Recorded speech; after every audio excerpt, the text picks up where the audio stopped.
पहलगाम येथे झालेल्या दहशतवादी हल्ल्याच्या निषेधार्थ आंदोलन केले गेले। हिंदू संघटनेच्या वतीने हे आंदोलन करण्यात आले। बार्शीतील तहसील समोर आंदोलन करण्यात आले। पाकिस्तानचा झेंडा जाळत हा निषेध करण्यात आला। आंदोलकांनी यावेळी जोरदार पाकिस्तान विरोधात घोषणाबाजी केली।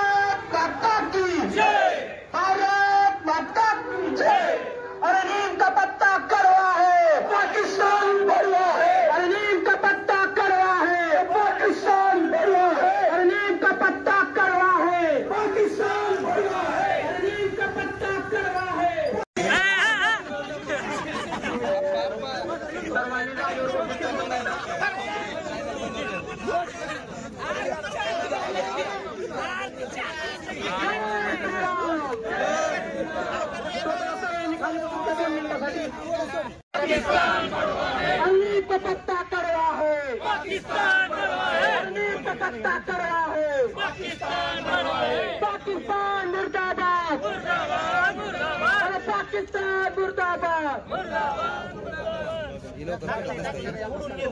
जे यात्रेकरू होते